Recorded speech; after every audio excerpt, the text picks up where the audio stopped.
La guerre, longtemps repoussée, plonge la France dans le chaos le plus total. Devant l'avancée du front, des milliers de personnes sont jetées sur les routes de l'exode. La panique générale touche même les plus hautes instances dirigeantes. Le pouvoir exécutif, en fuite à Bordeaux, est en pleine crise. L'affrontement entre les partisans et les adversaires de l'armistice se solde par la démission du président du Conseil Paul Reynaud le 17 juin, qui est aussitôt remplacé par le maréchal Pétain. Et surtout l'armée française, réputée pour être la première armée du monde, est submergée en un mois par un adversaire qu'elle a mis plus de 4 ans à battre 20 ans auparavant. À l'été 1940, les Français, sous le choc de la défaite, voient les Allemands triomphants prendre possession du pays et imposer leur bon vouloir. Chacun doit obéir aux ordres de l'occupant, relayés par le régime de Vichy sous peine de sanctions. Le potentiel industriel de la France est détourné au profit de l'Allemagne nazie. Son territoire est même démantelé en plusieurs zones, libres au sud, occupées au nord, interdites, annexées et défigurées par la ligne de démarcation. Enfin, 1,5 million de jeunes hommes sont contraints de rester prisonniers en Allemagne. Dans ce climat particulier, un sentiment domine, le soulagement. Pour certains, il s'agit du soulagement de voir cette guerre extrêmement meurtrière se terminer enfin.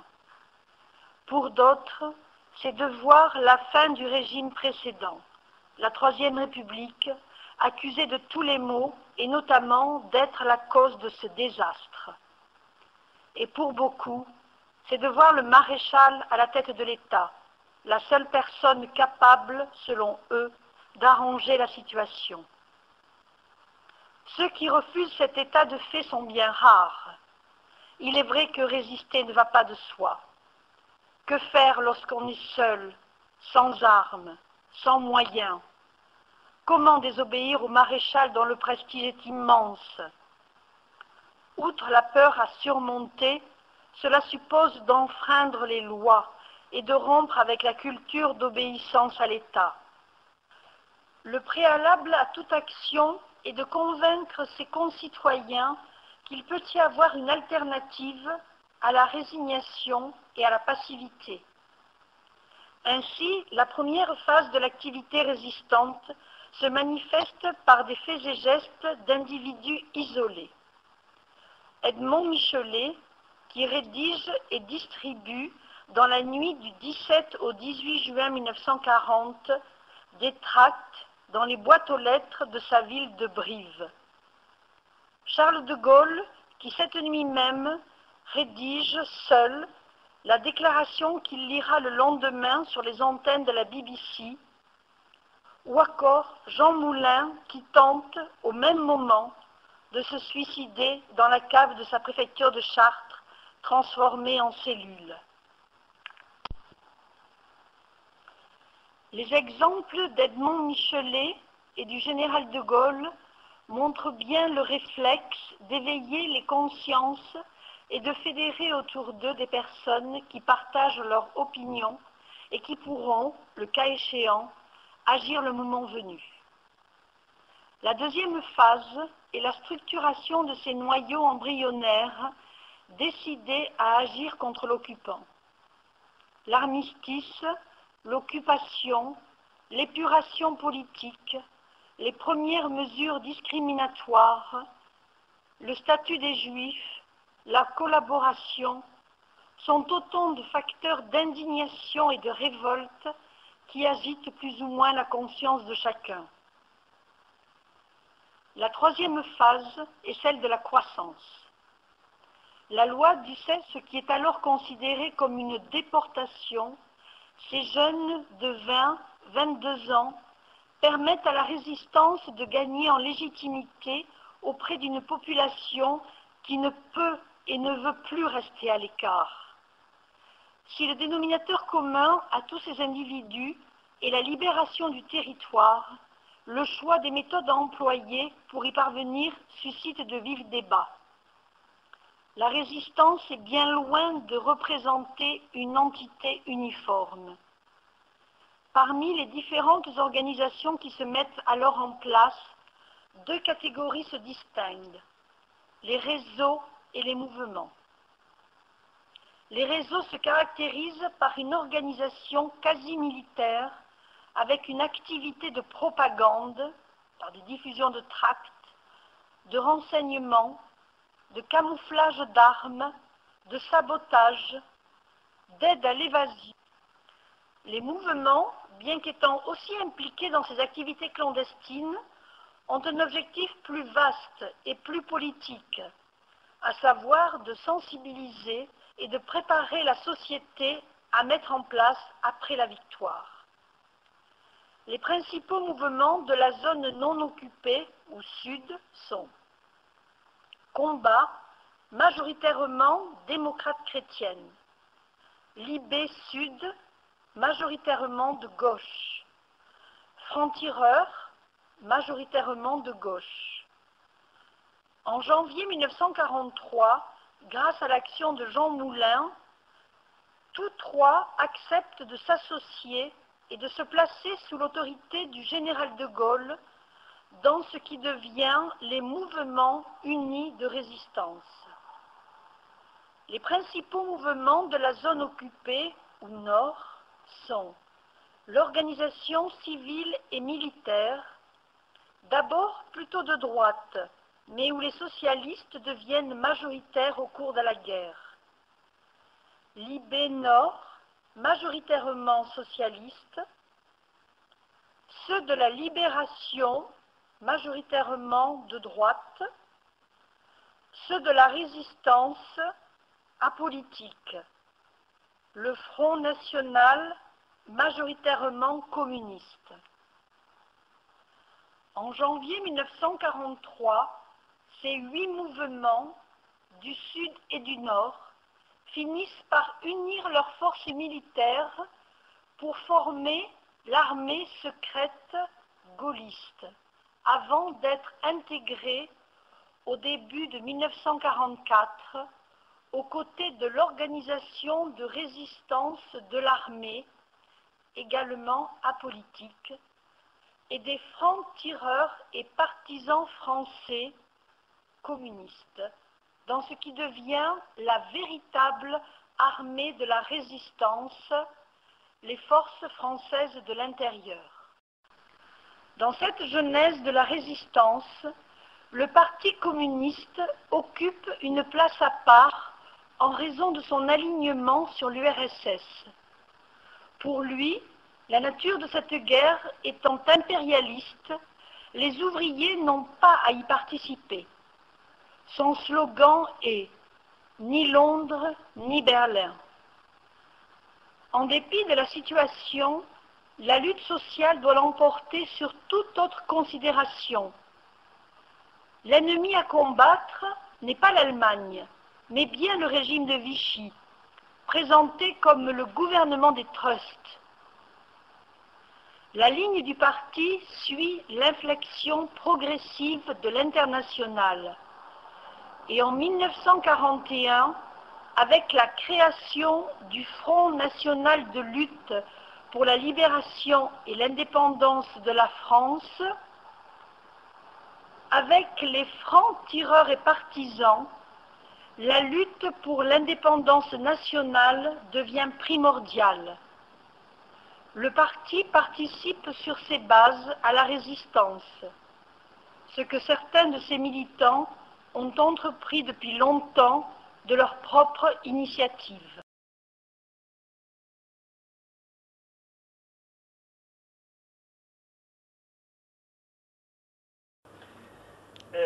Pourquoi je suis entré en résistance? C'est parce que dès le début de l'occupation, j'ai été foncièrement contre l'occupation de l'ennemi, contre l'occupation allemande.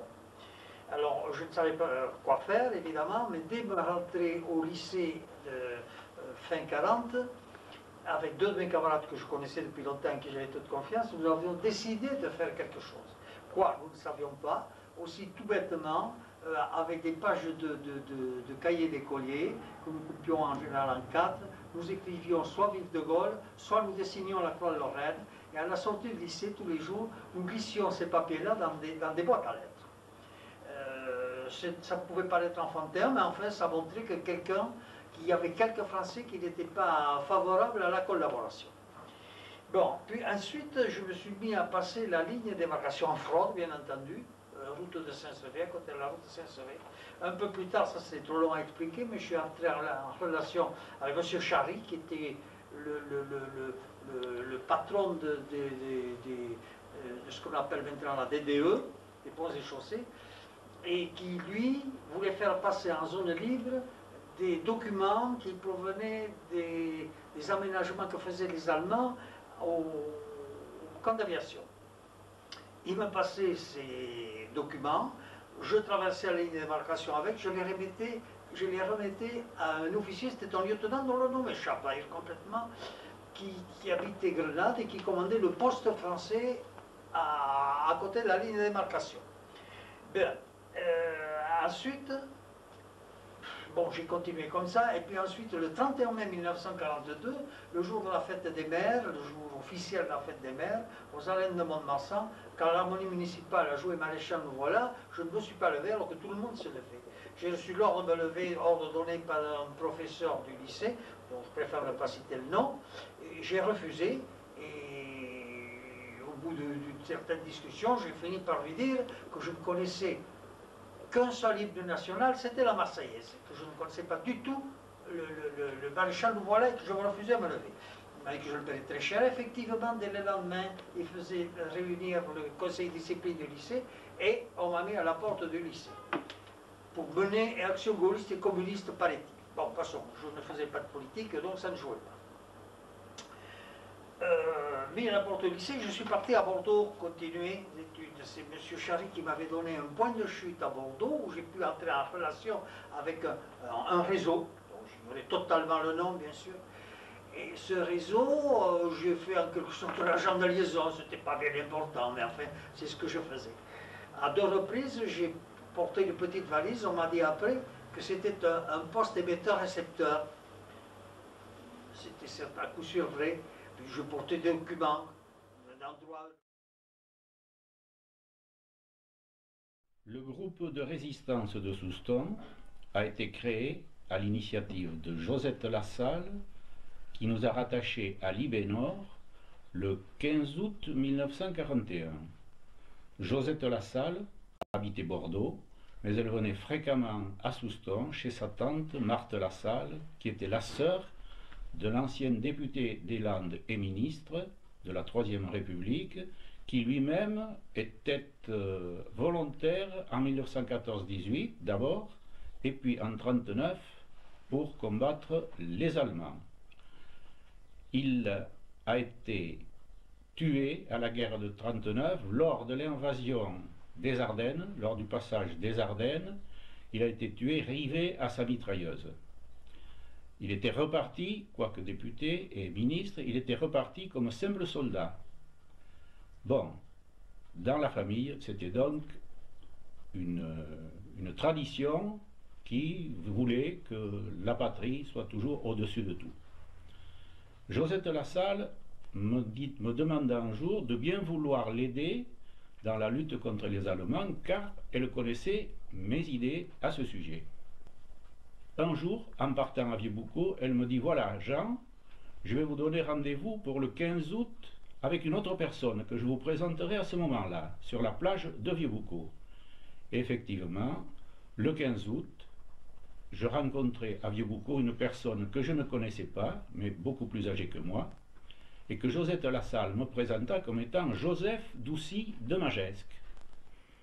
Ensemble, nous décidâmes donc de participer à la résistance, c'est-à-dire en aidant Josette Lassalle dans son travail qu'elle faisait déjà à Bordeaux. Joseph Doucy était un industriel en bois à Soustons, bien plus âgé que moi, comme je vous l'ai déjà dit, et il était lieutenant de réserve. Josette Lassalle nous demanda d'abord, tant à l'un qu'à l'autre, de faire du renseignement. Et c'est ce que nous fîmes, c'est-à-dire il fallait, comme nous étions en zone occupée et également en zone interdite, il fallait que nous disions ce que faisaient les troupes allemandes, quels étaient leurs effectifs, leur cantonnement, leur destination lorsqu'ils se déplaçaient, leurs moyens de lutte qu'ils possédaient, les armes, les véhicules qu'ils possédaient, d'où ils venaient.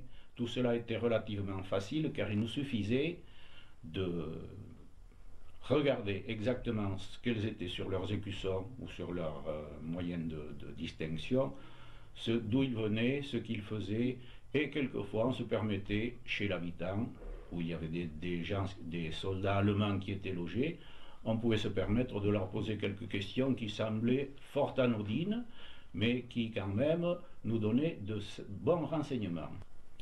Tous ces renseignements, je les transmettais à Josette Lassalle, soit en allant les porter moi-même à Bordeaux, soit en les remettant à sa tante Marthe Lassalle, chez qui elle venait passer quelques jours de vacances de temps en temps, ou même chercher un peu de ravitaillement.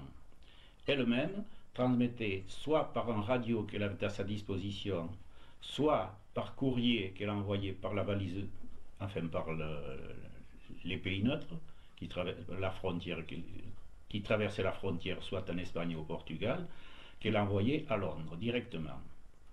Puis, je constituais un peu plus tard un groupe. Je connaissais déjà certaines personnes dont les sentiments étaient tout à fait anti-allemands et je m'adressais à elles parce qu'il ne fallait évidemment pas se faire remarquer par d'autres personnes. Il y avait à ce moment-là trop de Français qui, ou bien par mauvaise volonté, ou bien par mauvaises intentions, auraient pu nous donner aux Allemands. J'allais trouver d'abord mon cousin. Mon cousin, c'était Henri Desnavailles, qui était jardinier à Soustons. Et immédiatement, il me dit « Je suis d'accord avec toi » et je marche. J'allais trouver après Moreau, Albert Moreau, un simple bouchonnier, qui lui aussi, immédiatement, me dit « Moi aussi, je suis d'accord avec toi et je veux bien participer à ce combat ». Nous continuâmes donc à faire du renseignement. Puis, surtout, sur les effectifs allemands, mais également, comme nous étions en zone interdite, en zone côtière interdite, et également en zone occupée, bien sûr, nous repérâmes les champs de mines, les défenses qu'ils construisaient sur les routes, les herses, les chevaux de frise, et puis également sur la côte les fortifications qu'ils commençaient à construire au titre du mur de l'Atlantique. Il était assez facile de faire tout ce travail, mais il fallait quand même le situer exactement, et c'est ce que je fis moi-même.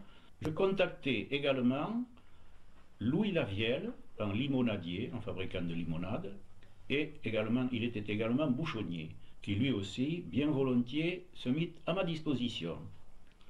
Un peu plus tard, ce fut deux gendarmes que je sollicitai, Edmond Coll et René Tastet, au courant des déplacements de la Gestapo. Et ils pouvaient en ce sens nous renseigner et, le cas échéant, nous aider si on avait affaire à la Gestapo. C'est ce qui s'est passé d'ailleurs un peu plus tard pour une cinquième personne ou une sixième personne que je sollicitais qui s'appelait Denise Delarue. Denise Delarue était une jeune femme.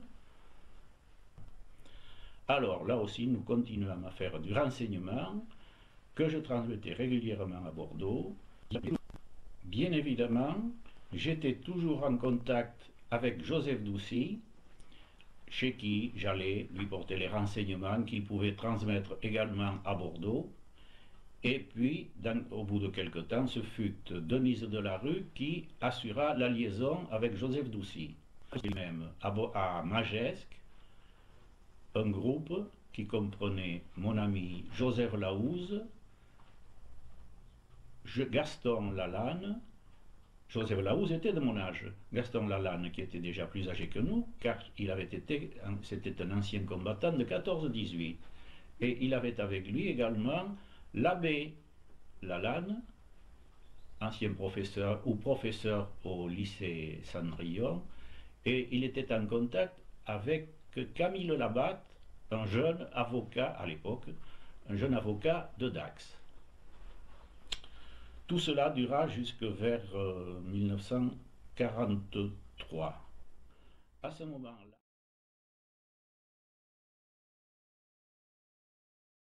pendant la guerre, nous habitions Roquefort. La particularité de Roquefort était d'être à la limite de la zone libre et de la zone occupée.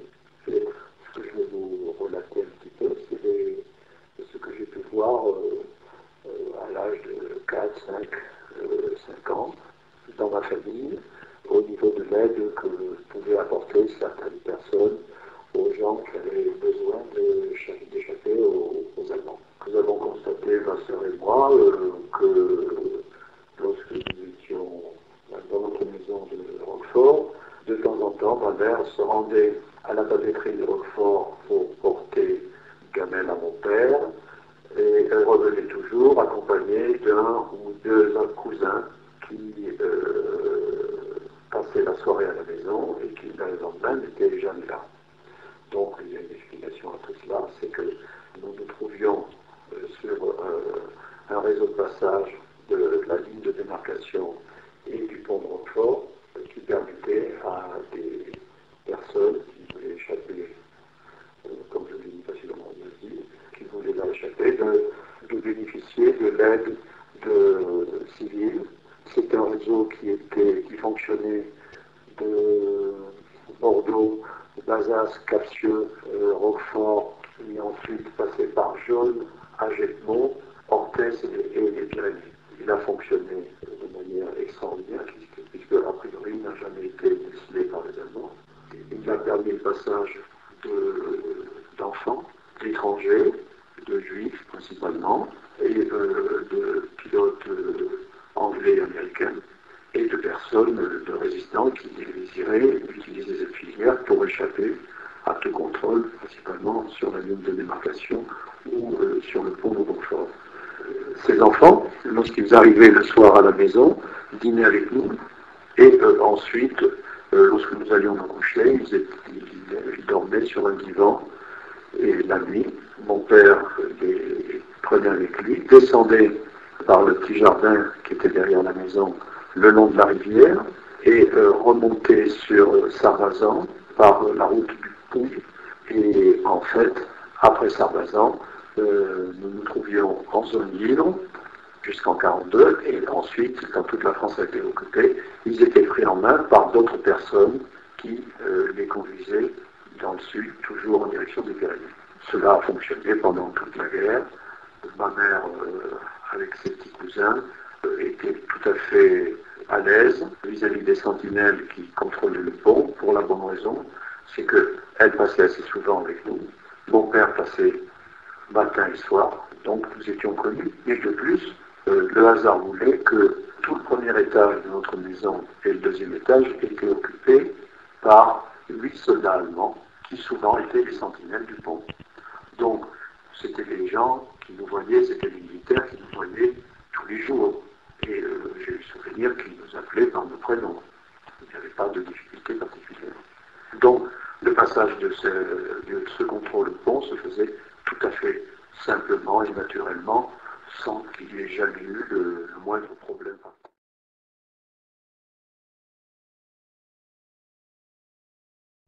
Pour nous, à Carson-Ponson, il fut décidé de saboter les usines de distillerie d'essence de térébenthine, c'est-à-dire les distilleries de résine, dont la production partait à 100% en Allemagne. Nous décidâmes de passer à l'action dans la nuit du 30 avril au 1er mai. Même du 30 avril, j'avais été chez Roger Duroca pour l'informer de la mission qui nous était attribuée dans la nuit du 30 avril au 1er mai. Et Roger Duroca est venu me trouver dans la journée pour convenir justement de cette action.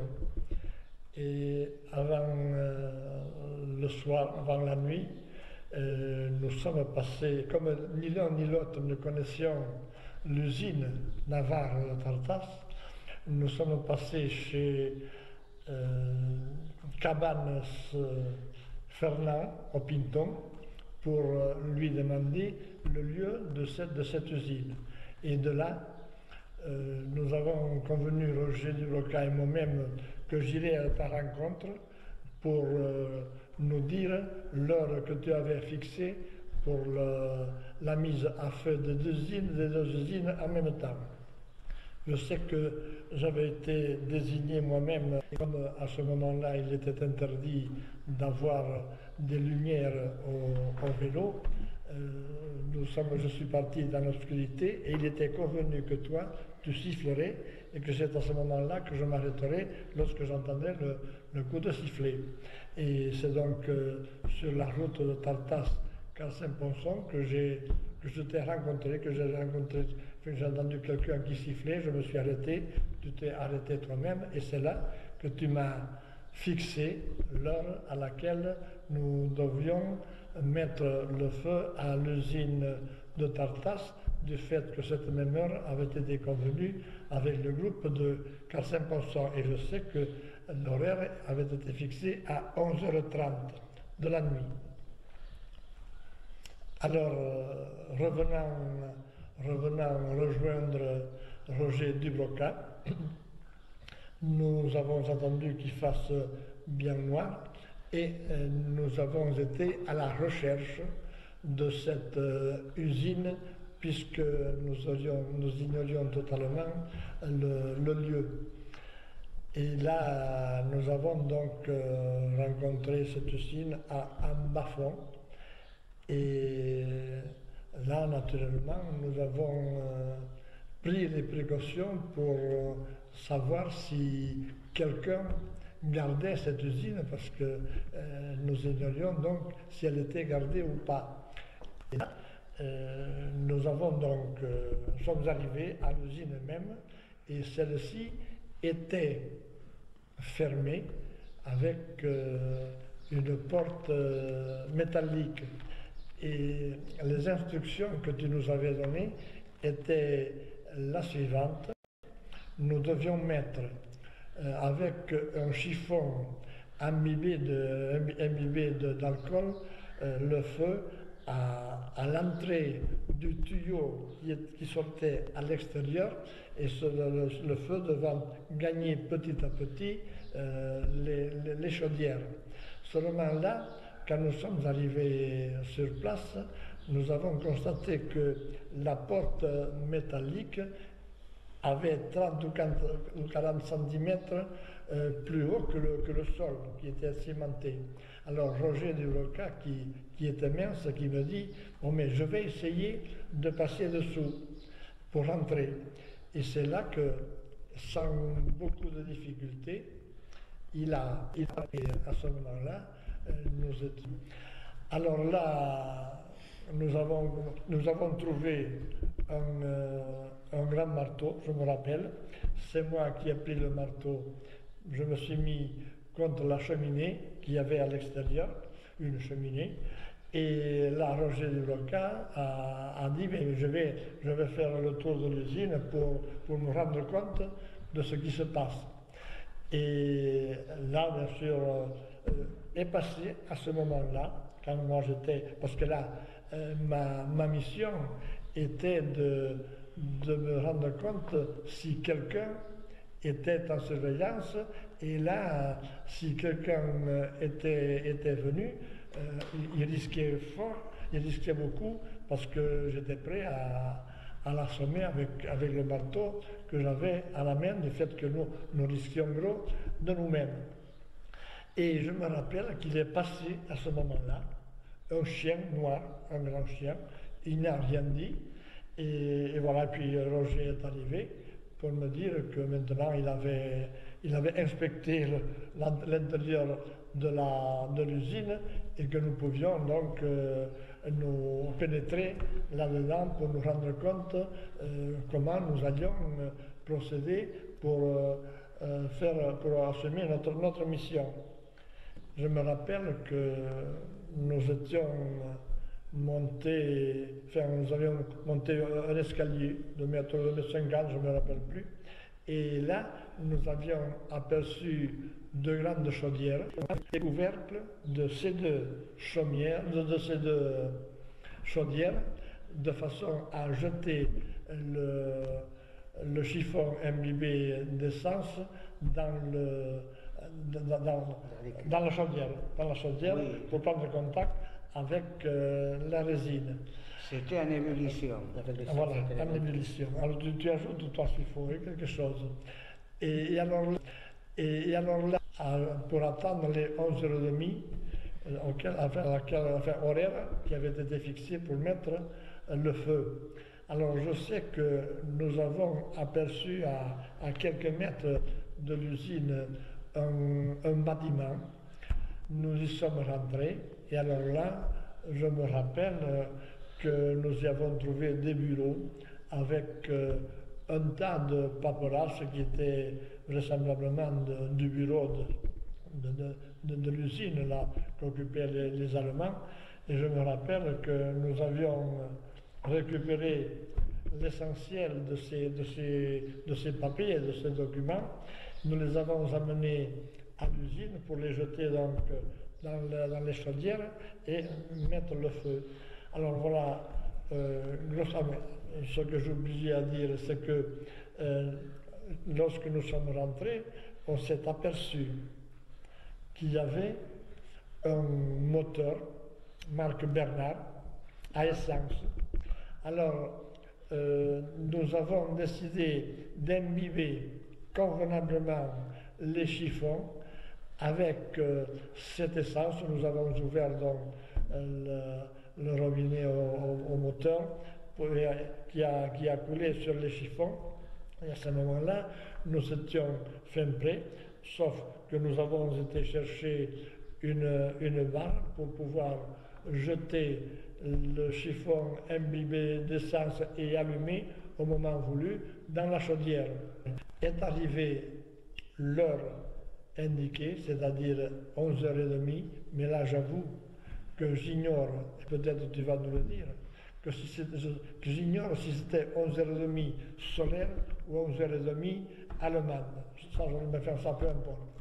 Et alors là, l'escalier pour jeter avec la barre le chiffon allumé. Ce que je fais, donc, je le jette par-dessus la chaudière et à ce moment-là, il y a eu une explosion. Je me suis trouvé dans le feu. J'ai été complètement paniqué. Je me suis jeté par terre. Enfin, j'ai sauté sans faire attention sur l'autre. Et je me rappelle que je m'étais fait mal. Et je dis à Roger, je me suis fait mal. Alors il me dit, bon mais fous le camp, moi je vais continuer à allumer. Alors moi je suis parti, j'ai monté là le monticule là avec des acacias difficilement. J'étais obligé de m'accrocher aux acacias pour monter plus facilement. Et puis Roger est arrivé une fois qu'il a eu terminé son travail, il est venu me rejoindre et nous avons repris nos vélos et on se retire. Mais moi je souffrais terriblement. Nous avons pris le chemin de Malitaire et là j'avais des difficultés à pédaler. Roger me poussait et à un moment donné quand même, il y avait un moment quand même qu'on avait traversé la route de Tartas-Meillan, on entend la sirène de Tartas. Alors là ça devenait plus grave. Alors Roger qui me dit, bon mais le hasard a voulu qu'à l'époque, à ce moment-là, il avait un sifflet d'arbitre à la poche. Alors il me dit, moi je vais partir devant, et si je rencontre quelque chose qui ne va pas, je donne un coup de sifflet, et toi tu te jettes dans les pins. Puis finalement, notre retour a été sans problème. De retour, arrivé à Soupros, à ce moment-là, c'était un mardi matin, il y avait le marché de volailles qui se faisait à ce moment-là à Soupros. Les gens commençaient à arriver et en descendant la côte, qu'on appelle la côte du Pourquet, je rencontre l'oncle Gamardès, Étienne, qui habitait à l'époque à l'Hirondelle, le père donc à Daniel Gamardès. Et il m'arrête et il me dit, t'as su, les Anglais ont mis le feu à l'usine Navarre à Tartas. Ah bon, je ne savais pas. Et lui part, monte la côte et moi je me retire. Et voilà.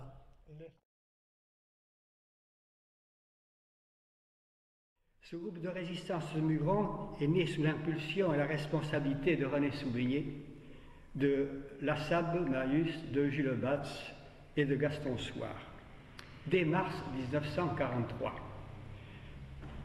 Et ce fut Gaston Soir qui mit le groupe en relation avec Aristide Tigrogéland, délégué du SOE auprès des FFI dans la région B, c'est-à-dire la région de Bordeaux. C'est après la trahison de Grand Clément et de l'armée secrète que le groupe de Mugron, dont les 3 ou 4 responsables avaient connu la trahison, qui par hasard fut remis en contact avec Aristide, qui de passage à Mugron vers l'Espagne s'était arrêté chez Gaston Soir. Il trouva refuge et appui pendant de longues semaines chez Soir et ensuite regagna l'Angleterre par le Portugal. Les résistants de Mugron à cette époque-là n'étaient pas très nombreux, nous étions une douzaine. Les consignes d'Aristide étaient très nettes. Rien dire, rien faire, parce que nous étions entourés, même dans notre région, par la Gestapo et la milice qui étaient très bien organisées. Mais pour avoir une certaine idée de la valeur d'Aristide, nous lui avions confié un message. Le message était le suivant, le message de confiance.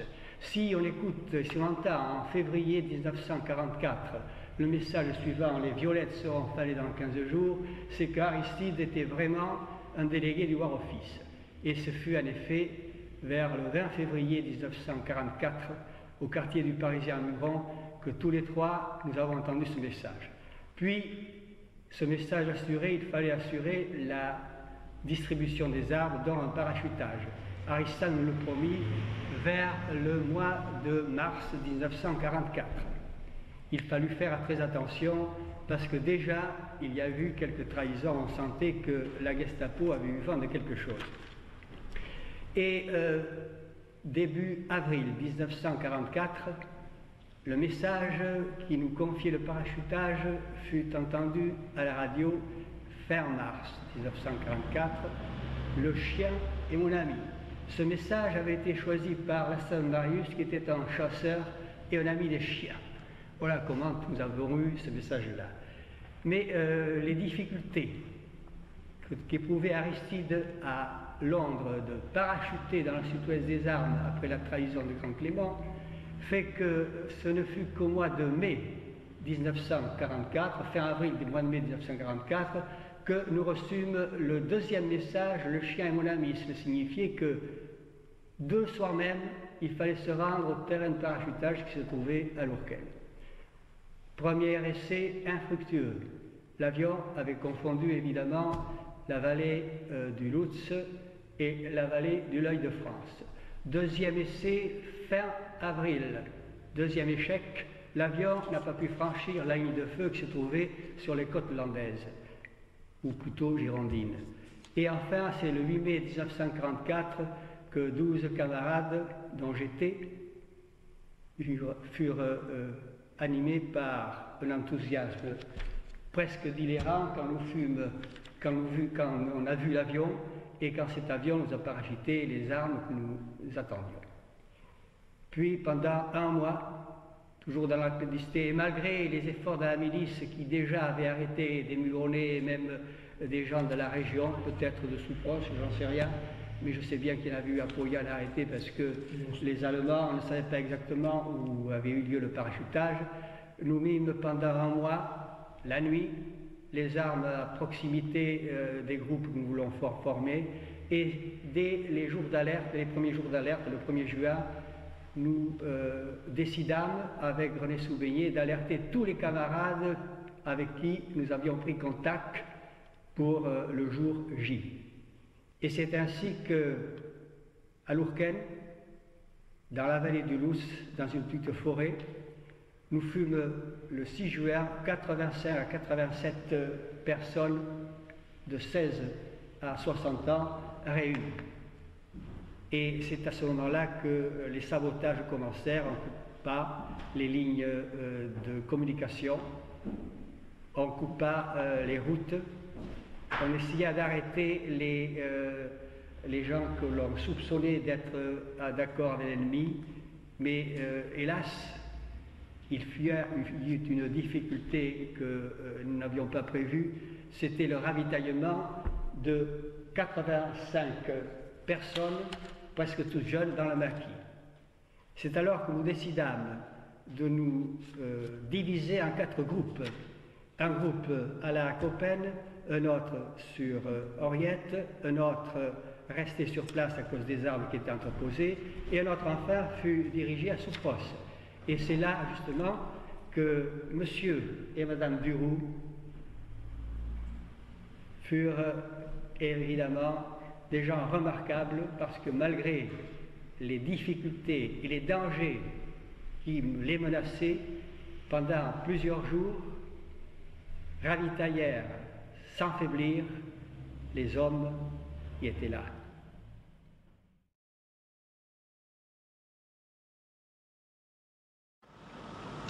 Ce qu'il y a eu, je surveillais ce train, puisque j'habitais là dans le coin, et je savais qu'il se formait petit à petit.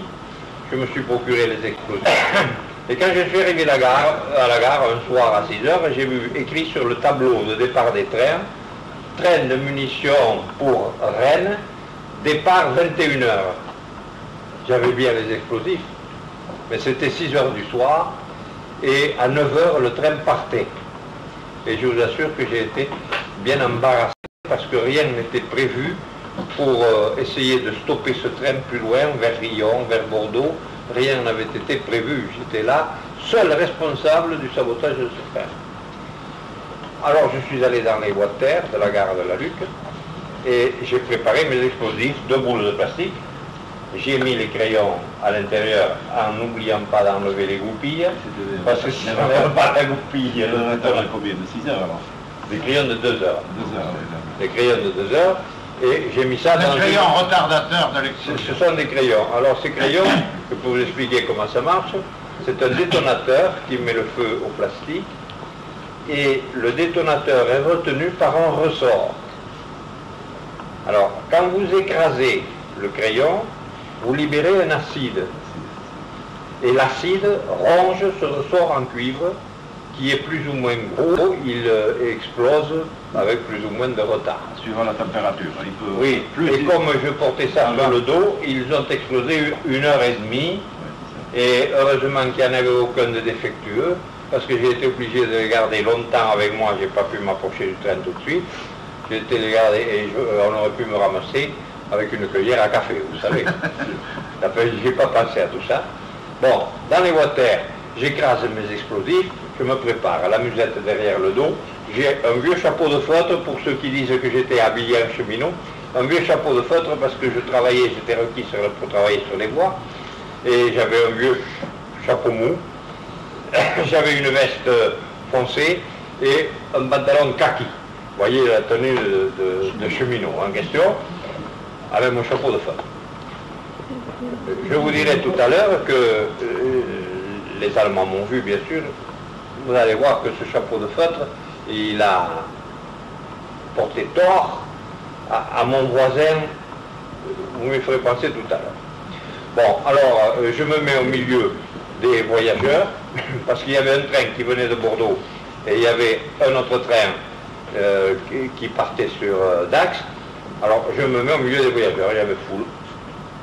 Et je regarde mon train de munitions qui était sur les voies de garage.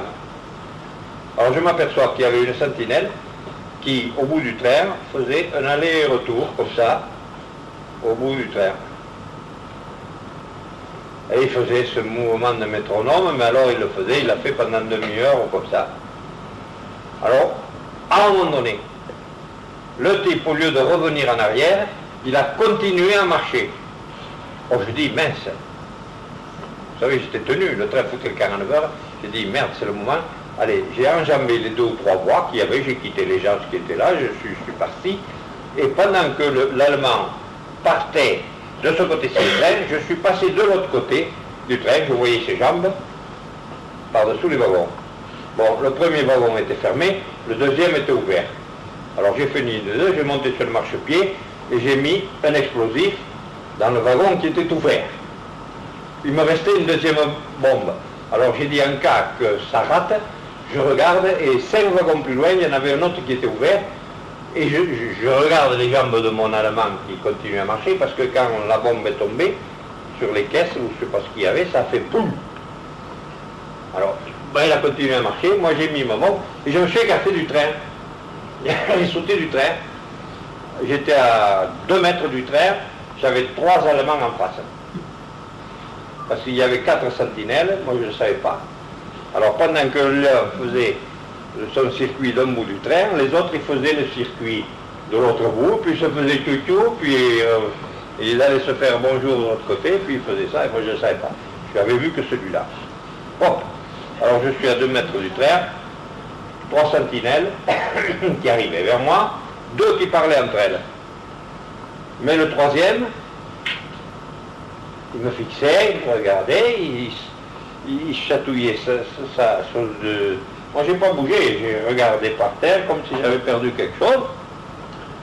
J'ai essayé de gagner 1 mètre, 50 cm, vous savez, il fallait pas s'affoler, je regardais toujours du coin de l'œil si ma sentinelle avait un mouvement. Elle a tardé à m'interpeller, m'a appelé tout de suite.